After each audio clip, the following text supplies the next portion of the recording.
तो फिल्म की शुरुआत होती है एक छोटी बच्ची को दिखाते हुए जो आराम से बैठकर टीवी पर कार्टून्स देख रही थी। तभी अचानक टीवी के सिग्नल्स चले जाते हैं। स्क्रीन पर एक इमरजेंसी रिपोर्ट आने लगती है जिसमें बताया जाता है कि पूरी दुनिया में एक बहुत ही भयानक वायरस फैल गया है। ये कोई आम वायरस नहीं था बल्कि एक भयानक इन्फेक्शन थी जो इंसानों को कुछ ही मिनटों में खूनखार जानवर जैसा बना देती थी। साइंटिस्ट ये बता चुके थे कि कुछ ही देर में ये वायरस पूरी दुनिया में फैल जाएगा, इसीलिए सब अपनी अपनी हिफाजत करें। हमें दिखाया जाता है कि इन्हीं बच्चों की मॉम भी बहुत ज्यादा घबराई हुई थी। वो अपने हस्बैंड से फोन पर बात करती हैं जो कि एक पायलट हैं। वो बताते हैं कि हालात कंट्रोल से बाहर हो चुके हैं।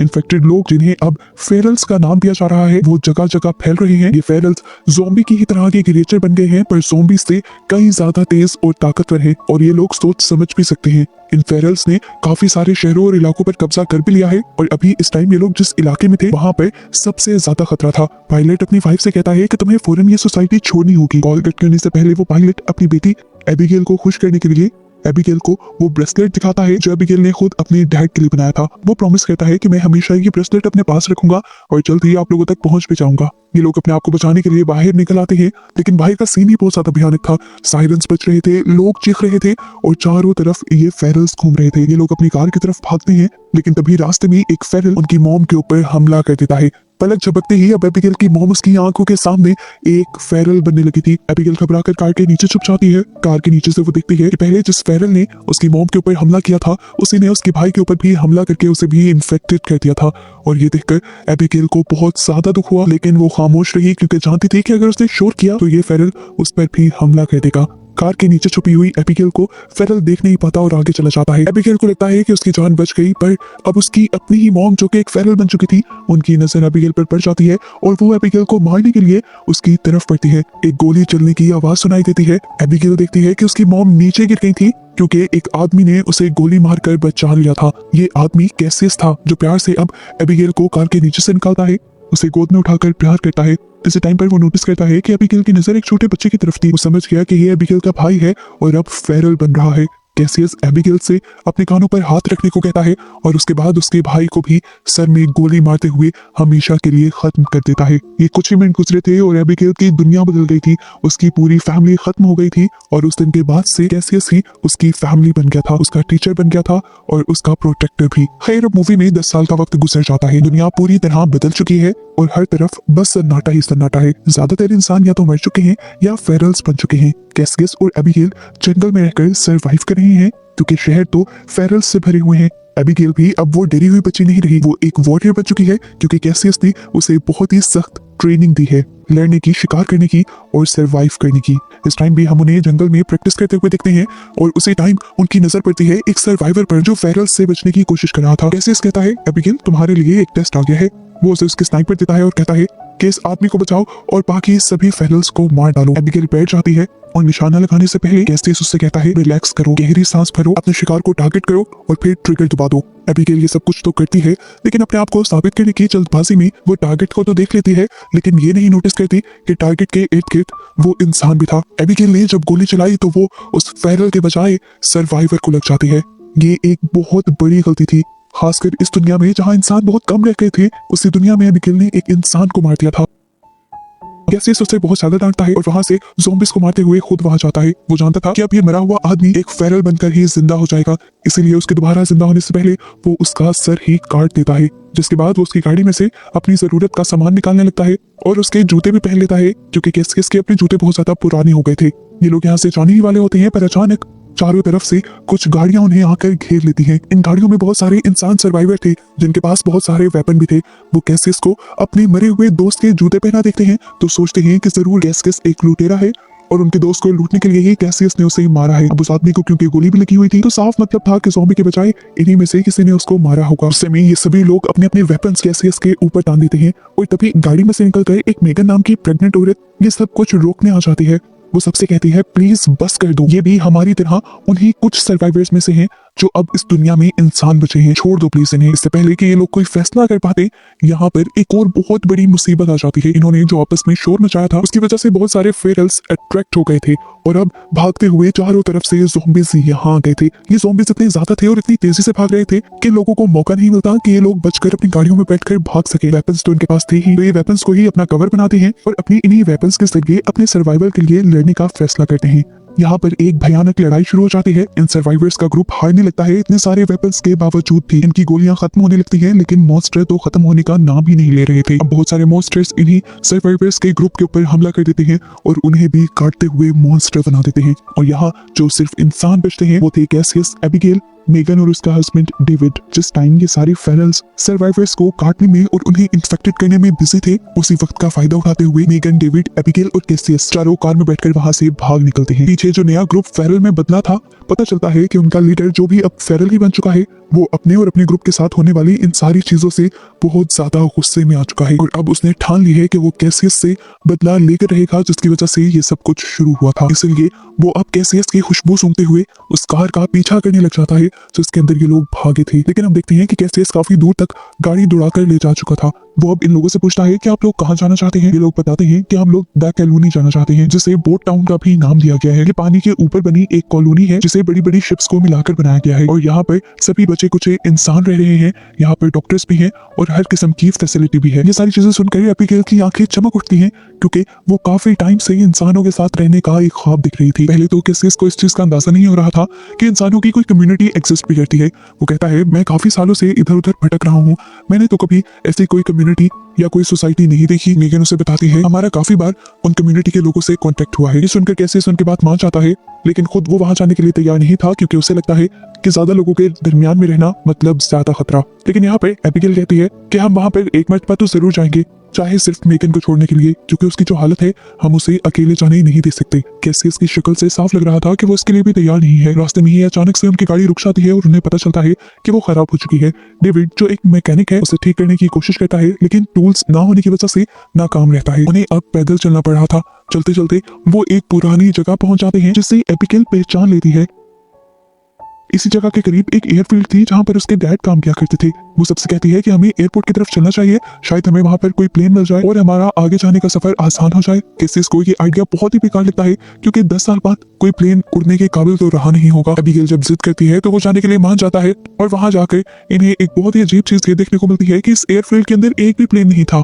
किस्मत से इन्हें एक गैराज के अंदर एक छोटा सा प्लेन मिल भी जाता है, लेकिन 10 साल से पड़े रहने की वजह से वो थोड़ा खराब था। डेविड कहता है, मैं इसे रिपेयर कर सकता हूँ। वो जब प्लेन को रिपेयर कर रहा था, एबिगेल और कैसियस उसका पहरा दे रहे थे। ये लोग बार बार अपनी बाइनोकुलर से दूर दूर देख रहे थे और एकदम से इन्हें पता चलता है कि सामने से फेरल्स का एक बहुत बड़ा ग्रुप उनके पीछे वहां तक आ रहा है। अभी तो वो दूर थे, लेकिन जितना तेज वो भाग रहे थे 5 से 10 मिनट में ये उनके पास होते। ये लोग भागकर यहाँ पर आते हैं और डेविड से जल्दी जल्दी काम करने को कहते हैं। एबिगेल इतने में पायलट सीट पर बैठ जाती है और वो सारी चीजें याद करने लगती है जो उसके डैड उसे सिखाया करते थे बचपन में। यहीं पर वो एक बुकलेट उठाकर इस प्लेन के बारे में भी पढ़ने लग जाती है और इतने में ही वो ज़ॉम्बीज़ फेंस तोड़कर यहाँ पर आ जाते हैं। डेविड और मेगन भी अब प्लेन के अंदर बैठ चुके थे। थोड़ी सी कोशिशों के बाद भी एबिगेल ने इंजन स्टार्ट कर लिया था प्लेन का। प्लेन तेजी से आगे की तरफ रनवे पर चलने लग जाता है, लेकिन उसके बावजूद ये ज़ॉम्बीज़ इतने ज्यादा तेज होते हैं कि चलते ट्रेन को भी पकड़ने की कोशिश करते हैं और उसके विंग्स को डैमेज भी करने की कोशिश करते हैं।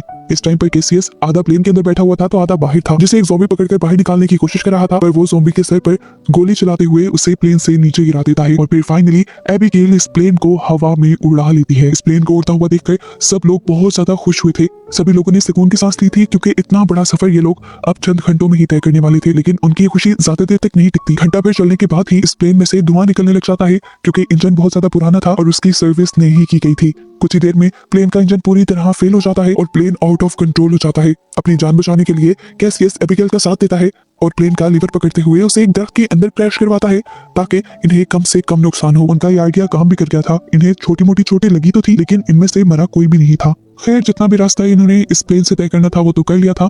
आगे का रास्ता इन्हें अब पैदल तय करना था जो लगभग 2 दिन का और था। ये लोग अब यहाँ पर टूटी फूटी बिल्डिंग्स के अंदर रात रहने का फैसला करते हैं क्योंकि दूर दूर तक यहाँ पर ज़ॉम्बीज़ नहीं थे। फिर भी कैसियस ने यहाँ चारों तरफ ट्रैप भी लगा दिए थे। जिसके बाद जब वो अंदर आता है तो मेगन आकर उसका शुक्रिया करती है और कहती है, अगर तुम ना होते तो अब तक हम मर जाते। ये सुनकर कैसियस थोड़ा पिघलने लगता है, जो हमेशा से बहुत ही ज्यादा सख्त रहता था। मेगन को देखकर उसे अपना पास्ट याद आ जाता है और वो मेगन को बताता है कि मैंने सबसे पहले अपनी वाइफ को मारा था, वो भी मजबूरी में क्योंकि वो इन्फेक्टेड हो गई थी और अपने आप को बचाने के लिए मेरे पास कोई दूसरा रास्ता नहीं था। उस दिन के बाद से उसने कसम खा ली थी कि वो किसी के लिए नहीं लड़ेगा, वो सिर्फ अपने सर्वाइवल के लिए काम करेगा। लेकिन फिर उसे एबिगेल मिल गई और उसने अपना फैसला बदल लिया। फिर उसने एबिगेल को अपना साथी बना लिया और उसे अपनी बेटी की तरह पाला। वो बताता है कि एबिगेल के अलावा किसी को भी बचाना अब मेरा मिशन नहीं है।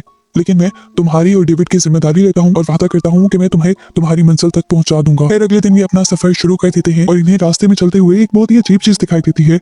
एक बहुत ही अच्छा साफ सुथरा फार्म हाउस जहाँ पर बहुत सी चीजें भी उगी हुई थी और यहाँ पर बिजली भी थी। ये लोग बहुत ज्यादा हैरान होते हैं और उस फार्म हाउस की तरफ बढ़ने की कोशिश करते हैं, लेकिन तभी एक स्पीकर से आवाज आती है कि अपने अपने हथियार नीचे डाल दो। ये लोग उस आदमी की बात मान जाते हैं और अपने हथियार यहीं छोड़कर ये लोग अंदर चले जाते हैं। पता चलता है कि इस जगह का मालिक एक साइंटिस्ट था। वो इन सारे सर्वाइवर्स से मिलकर बहुत ज्यादा खुश होता है और उनके लिए अच्छा सा खाना भी बनाता है। ये सब खाना खाते हुए रो पड़ते हैं क्योंकि 10 सालों बाद वो इतना अच्छा खाना खा रहे थे।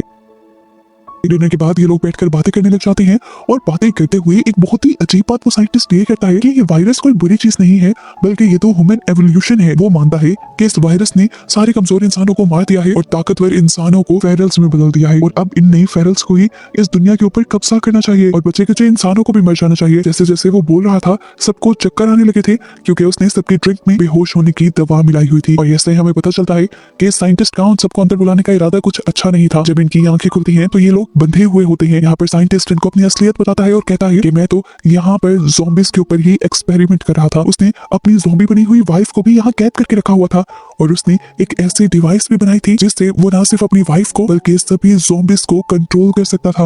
वो बताता है कि मैं चाहता हूँ सारे इंसान मर जाएं और सारे फेरल्स में यानी ज़ॉम्बीज़ में बदल जाएं ताकि मैं उन्हें कंट्रोल कर इस पूरी दुनिया पर राज कर सकूं। वो अब अपनी ज़ॉम्बी बनी हुई वाइफ को आजाद कर देता है और अपनी डिवाइस की मदद से कंट्रोल करते हुए इन लोगों की तरफ मारने को भेजता है। सब घबरा जाते हैं। जैसे ही वो कैसियस के पास आती है, कैसियस उसे जोर से टांग मारकर पहले अपने से दूर कर देता है और इतने में डेविड अपनी ताकत का इस्तेमाल करता है और अपनी रस्सियां तोड़ देता है। यहाँ पर हमें एक ट्विस्ट ये पता चलता है कि डेविड थोड़ा थोड़ा इन्फेक्टेड हो रहा था। उसने एक आध मरतबा अपने आप को मारने का भी सोचा, लेकिन फिर उसने फैसला किया कि वो पहले अपनी वाइफ को सेफ जगह पर उसे टाउन में पहुंचाएगा और फिर अपनी जान देगा। उसने ये भी फैसला किया था कि अगर वो सफर के दौरान ही इन्फेक्टेड हो गया तो वो अपने आप को मार देगा। अभी उसके बारे में किसी को ये हकीकत नहीं पता थी, लेकिन इस ज़ॉम्बी वायरस ने अभी तक जो उसे ताकत दी थी उसी ताकत से वो अब इस नई ज़ॉम्बी से लड़ने लग जाता है। ये लोग आखिर उस ज़ॉम्बी को मार देते हैं और इन्हें देखकर डरते हुए साइंटिस्ट यहाँ से भाग जाता है। ये लोग मौके का फायदा उठाते हैं, अपना वेपन्स और सामान इकट्ठा करते हैं और साइंटिस्ट का ही ट्रक लेकर यहाँ से निकल जाते हैं। इनके यहाँ से भागने के बावजूद भी साइंटिस्ट ने हार नहीं मानी थी। वो तो इन्हें हर हाल में मारना चाहता था, इसलिए वो अपनी डिवाइस का इस्तेमाल करते हुए बहुत से ज़ॉम्बीज को उनकी गाड़ी के पीछे लगा देता है। इधर इन लोगों को भी आगे से रास्ता बंद मिलता है और इनके पास कोई दूसरा रास्ता नहीं रहता सिवाय इसके कि ये लोग गाड़ी से बाहर निकलकर भागना शुरू कर दें। पीछे से ज़ॉम्बीज़ भी बहुत ज्यादा आ गए थे। डेविड को भी अब समझ आ गई थी कि वो पूरी तरह इन्फेक्टेड में बदलने वाला है क्योंकि उसकी पेट की नसें भी खाली पड़ चुकी थी और उसकी हालत भी बहुत ज्यादा खराब हो रही थी।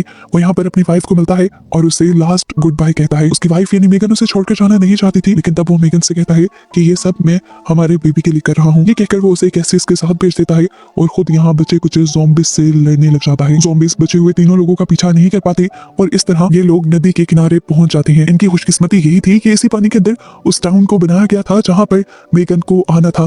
एबिगेल फौरन जाकर मदद की रिक्वेस्ट करती है और इन्हें देखकर वो लोग इन्हें कवर देने लगते हैं और दूर से इनके पीछे आने वाले मॉन्स्टर्स पर हमला कर देते हैं, जिसके बाद इन लोगों को कॉलोनी के अंदर लेने के लिए एक बोट भेजी जाती है और फाइनली ये लोग ज़ॉम्बीज़ से दूर आ जाते हैं। पता चलता है कि ये ज़ॉम्बीज़ ये फेरल्स पानी के अंदर नहीं आ सकते थे। अब हमें कॉलोनी का एक सीन दिखाया जाता है। जैसे मैंने पहले बताया कि ये कॉलोनी बड़े बड़े जहाजों को जोड़कर बनाई गई थी। इसे देखकर ये सब लोग बहुत ज्यादा हैरान थे। एबिगेल तो बहुत ज्यादा खुश थी क्योंकि वो सालों बाद किसी दूसरे इंसान से मिल रही थी। उसे यहाँ पर बहुत ज्यादा मजा आ रहा था। मेगन जिसकी हालत इस टाइम खराब हो गई थी उसे भी यहाँ पर मेडिकल फैसिलिटी मिल गई थी। पता चलता है कि उसके पास एक बेटी पैदा हुई है, लेकिन अफसोस की बात एक ये भी पता चलती है कि अब मेगन ज्यादा अरसे तक जिंदा नहीं रह सकती क्योंकि उसके अंदर खून की बहुत ज्यादा कमी है और यहाँ कोई भी उसे खून नहीं दे सकता। इसी रात नए लोगों के आने की खुशी में यहाँ पर एक पार्टी होती है और एबिगेल जो इन सारी चीजों से बहुत लंबे अरसे से दूर थी उसे बहुत ज्यादा मजा आता है, लेकिन कैसे सब उसे अलर्ट कर देता है कि हमें यहाँ से जाना चाहिए। पर एबिगेल यहाँ से जाना नहीं चाहती थी, इसलिए इन दोनों के दरमियान में बहस हो जाती है। घूमते घूमते एबिगेल एक सीक्रेट रूम में पहुंच जाती है जहाँ पर बहुत सारे एक्सप्लोजिव्स लगाए हुए थे और यहाँ पर एक बड़ा सा रिमोट भी लटका हुआ था। इससे पहले कि वो हाथ लगाती थी एक लड़का आकर उसे रोक लेता है और बताता है कि ये हमारा प्लान भी है। अगर कभी इस कॉलोनी पर भी फेरल्स का हमला हो गया तो वो बताता है कि नीचे के बने हुए टनल वाले रास्ते से हम सब लोग यहाँ से भाग जाएंगे और इस कॉलोनी को बॉम्ब्स के जरिए उड़ा देंगे ताकि वो सारे ज़ॉम्बीज़ जो यहाँ पर आए थे वो मारे जाएं। वो लड़का तो वैसे ही ये सारी इन्फॉर्मेशन एबिगेल को दे रहा था, ये नहीं जानता था कि इसकी जरूरत अभी पड़ जाएगी। क्योंकि वो पागल साइंटिस्ट अब अपनी डिवाइस का इस्तेमाल करते हुए बहुत सारे ज़ॉम्बीज को यहाँ पर ले आया था। उसने अपने साथ अल्फा फेरल को मिला लिया था। ये वही फेरल था जो सबसे पहले मिलने वाले सर्वाइवर ग्रुप का लीडर था और उसे अपने ग्रुप का कैसे से बदला लेना था। अल्फा को कंट्रोल करते ही सारे फेरल्स उसकी बात मानने लगते हैं। अल्फा फेरल जब बिना डरे पानी के अंदर जंप करता है तो बाकी ज़ॉम्बीज भी पानी का डर खत्म कर देते हैं और पानी के अंदर जंप करते हुए तैरकर उस कम्युनिटी में पहुंच जाते हैं। कम्युनिटी में जोर जोर से अलार्म बजने लगते हैं। सभी इंसान खतरे को भांपते हुए सीक्रेट डोर की तरफ भागने लग जाते हैं। कॉलोनी में एक हंगामा शुरू हो जाता है और कुछ फेरल्स तो इंसानों के ऊपर हमला भी करने लग जाते हैं। जैसे इस अफरा तफरी में भी पहले एबिगेल को ढूंढता है और एबिगेल उसे मिल भी जाती है, लेकिन इस टाइम इन्हें अंदाजा होता है कि ये लोग एस्केप टनल से बहुत ज्यादा दूर हैं। इस सारी लड़ाई के दौरान साइंटिस्ट भी कैसियस के सामने आ जाता है। उसे लग रहा था कि अब वो नया गॉड बन गया है सिर्फ इस डिवाइस को बनाकर। कैसियस को उसे देखकर इतना ज्यादा गुस्सा आ रहा था कि कैसियस ने उसके ऊपर ही हमला कर दिया और उसे मारते हुए बार बार उसकी डिवाइस को दीवार के साथ टकराया, जिससे उसकी डिवाइस टूट गई। सिग्नल्स खत्म हो गए और अब ज़ॉम्बीज उसके ऊपर टूट पड़े, जबकि कैसियस तो अपनी जान बचाकर यहाँ से भाग गया। आगे बढ़ने पर कैसियस को पता चलता है कि मेगन अब मर चुकी है, लेकिन अब उसकी एक बेटी थी जो जिंदा थी। मरने से पहले मेगन कैसियस को ये जिम्मेदारी देकर जाती है कि जैसे तुमने एबिगेल को पाला है और उसे ट्रेन किया है, मेरी बेटी को भी तुम बिल्कुल वैसे ही ट्रेन करना। इधर दिखाया जाता है कि सभी सर्वाइवर्स उस टनल से निकलकर एक सेफ जगह पर पहुंच गए थे। वो रिमोट कंट्रोल इस टाइम उसी लड़की के हाथ में था जो एबिगेल का दोस्त बन गया था। वो देखता है कि एबिगेल और उसके अंकल अभी तक उस टनल से बाहर नहीं निकले, इसीलिए वो इंतजार करता है और उस कॉलोनी को तब तक तबाह नहीं करता जब तक एबिगेल आ जाए। यहाँ एबिगेल जो सारे ज़ॉम्बीज से लड़ रही थी, उसके सामने जब अल्फा ज़ॉम्बी आता है तो वो उससे अपने आप को बचा नहीं पाती, क्योंकि अल्फा ज़ॉम्बी के हाथ में उसने एक ब्रेसलेट देख लिया था। ये वही ब्रेसलेट था जो उसने बचपन में बनाकर अपने डैड को दिया था, यानी ये अल्फा ज़ॉम्बी उसके डैड थे। उसे समझ नहीं आया कि वो क्या करे। ये अल्फा ज़ॉम्बी उसे खाने ही वाला था, लेकिन ठीक वक्त पर उसे बचाने के लिए कैसियस आ गया। ये देखकर उसे होश आया। वो कैसियस को बचाना चाहती थी, पर एक मिनट के लिए अपने डैड को मारना उसके लिए आसान नहीं था। लेकिन फिर उसे एहसास हो गया कि इस टाइम ये ज़ॉम्बी इंसान उसका डैड नहीं है, बल्कि कैसियस उसका डैड है। इसलिए उसने उस ज़ॉम्बी के सर में गोली मारी और कैसियस को बचा लिया। अपने डैड को मारने के बाद एबिगेल कुछ देर के लिए सदमे में चली गई थी, लेकिन कैसियस एबिगेल को यहाँ से खींचता हुआ जल्दी से टनल की तरफ बढ़ जाता है। जैसे ही ये लोग टनल से बाहर निकलते हैं, वो लड़का इस कॉलोनी को तबाह करने के लिए बटन दबा देता है। बस चंद ही सेकंड लगते हैं और ये कॉलोनी पूरी तरह तबाह हो जाती है और यहाँ पर आए हुए सभी ज़ॉम्बीज भी जलकर राख हो जाते हैं। सर्वाइवर्स इस टाइम नदी के दूसरे किनारे पर थे और इन्हें अब दूसरी तरफ एक छोटा सा आइलैंड नजर आ रहा था। ये आइलैंड इनके लिए एक उम्मीद थी और ये लोग इसी आइलैंड पर नई कॉलोनी बनाने का डिसाइड करते हैं। इस टाइम कैसियस ने भी अपनी सोच बदल ली थी, क्योंकि अब जिस तरह बाकी लोगों ने उनकी जान बचाई थी, वो भी समझ गया था कि लोग खतरा नहीं बल्कि ताकत होते हैं। वो भी अब एबिगेल और इस छोटी बच्ची को लिए उन लोगों के साथ रहने का फैसला कर लेता है और ये लोग निकल जाते हैं उस आइलैंड के लिए, जिससे अब ये लोग अपना नया घर बनाएंगे और जिसे हमेशा ये लोग ज़ॉम्बीज से और फ्लेयर्स से दूर रखेंगे। और बस इसी तरह इन्हीं सबको दिखाते हुए ये मूवी यहाँ खत्म हो जाती है।